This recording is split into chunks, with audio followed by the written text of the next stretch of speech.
Hello and welcome to another V's Cards video. My name is Veronika Čuić and I'm an independent Stampin' Up demonstrator in Melbourne, Australia. In this video I'm going to show you how to make a very easy card, and you can use this layout for a number of different designs and occasions. It's a simple fun fold that doesn't use up too much cardstock.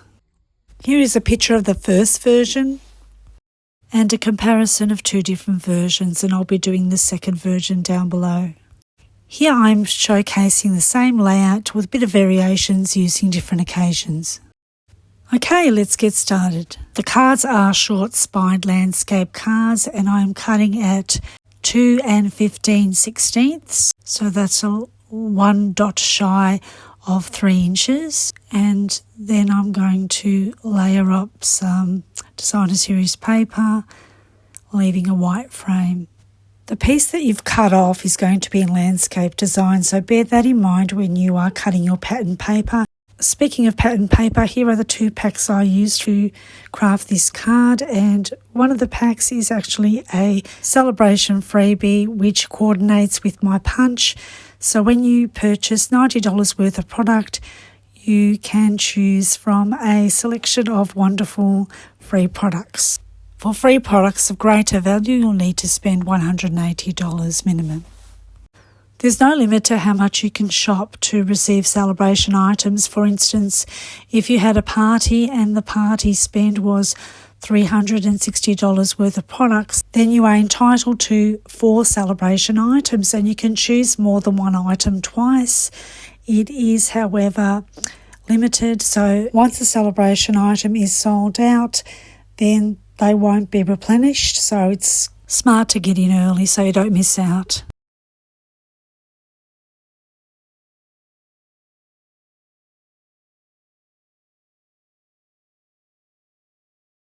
Here's a quick glance at some of the products that I'm using today to craft this project. I love Stampin' Up bundles because I receive 10% discount, and so can you, by shopping one product code for 2 coordinating products such as this one. I love how the Peaceful Deer stamp set has both images and sentiments, and that there are 2 stamped images there that will fit perfectly in the punch. My first love of Stampin' Up products was their punches. I absolutely love their fun punches. I'm showcasing some additional alternatives to products you can use to craft this project. I have somehow misplaced my red rhinestone, so I did something to my products to replace it. And you'll see what I did a little bit later. Back to the project now. I'm going to stamp the deer stamp image, and I'm going to colour it with some watercolour pencils. I didn't stamp tone on tone. I actually used Cinnamon Cider card base and stamped it on a darker ink because I wanted to define the deer a bit more with detail. When using Stampin' Up punches to match up with the stamped image, I like to turn it around upside down and just take my time to make sure there's even spacing around the perimeter of the entire shape. And you can see in the screen the arrow pointing to the tiny round shape. That's actually Rudolph's nose. I'm using Sahara sand to punch the antlers of the deer, and I'm actually going to punch it twice because I want to layer on top of each antler to add extra thickness. You'll need to do this if you decide to pop up the deer using dimensionals, or if the antler sticks out of the punched out border. By layering a second card on top of the first, you're allowing it to be much more stronger, so it's going to be less likely to bend. So anything that's quite small, flimsy and long is going to be vulnerable of being damaged on a card if it's loose and attached with dimensionals.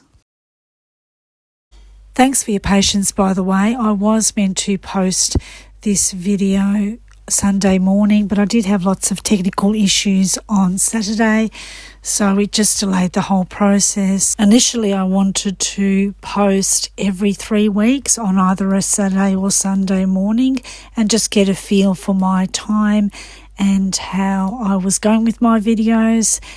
Eventually, if I'm able to, I would love to post every second weekend. There is a great deal of time and work involved in producing these videos, so I'll just see how I go. I'm going to use some watercolour pencils just to shade and give the deer a bit more dimension. I'm using Cajun Craze to shade the deer and then the crushed curry for the antlers. I couldn't find the perfect match for the antlers, but I really penciled that in very lightly. I'm using the Label Me Lovely punch to punch out a patterned shape for behind the deer. Then I'm going to use my Stampin' Cut and Emboss machine to create the painted texture background. Before I adhere a card together, I like to layer it loosely on the card front to find out where exactly I want to put things. It gives me the grace to experiment without making any mistakes. Since I misplaced my red rhinestones, I decided I was going to colour in one of my rhinestones just using a Sharpie. You could also use Stampin' Up's alcohol markers in real red. Just in case that ink required a bit more time to dry, I left it aside and I'm going to adhere the deer onto that background piece first. In this instance, I did not pop up the deer with dimensionals, but when I first created the deer design, I did use dimensionals. Assuming now that the rhinestone is dry, I've picked it out with my Take Your Pick tool and adhere it to the nose of the deer. Now I'm going to create a bow using the linen thread. I'm just going to create 2 bunny ears to make that bow. And of course I'll use mini glue dots to adhere the bow to the card front.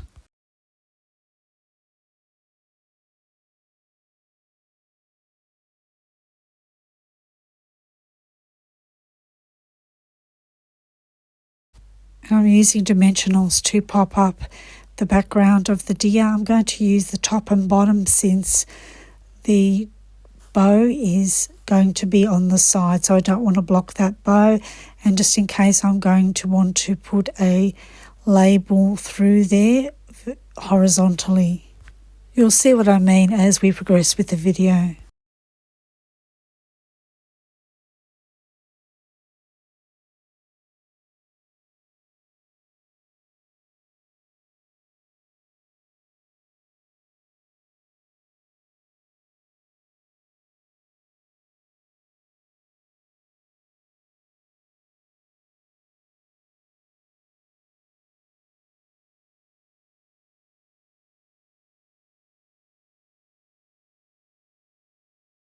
And now I'm going to stamp the sentiment Merry Christmas, but I want Mary on the left side and Christmas on the right.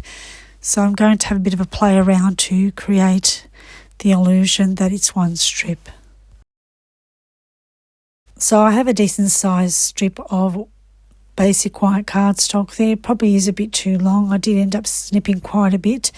And I'm going to stamp on the left of that card and also on the right, allowing for a gap on either end so that I can create a bit of a snip for decoration.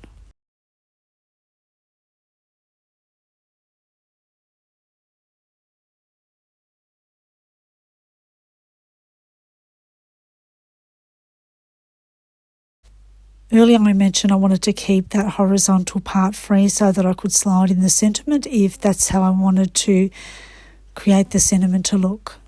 Dimensionals would block that and I wouldn't be able to tuck in the sentiments on either end, especially if I chose to put only one strip right through and underneath the image. But because my strip was fairly long, I decided to cut it up into 2 pieces, and I'm still going to tuck it in, but not right through in the middle.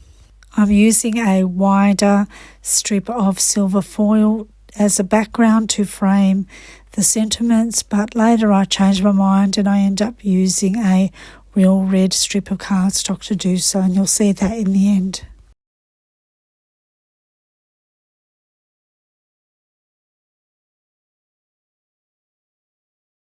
I've cut some of that footage off, but you'll see in the finished product having a red frame around the sentiment. If you're an Australian resident and you'd love to do some of these cards remote learning, contact me via email and express your interest. I'll sign you up as a VIP as well. And if you like this video, please share with your friends and family. I would love to inspire many other crafters as well.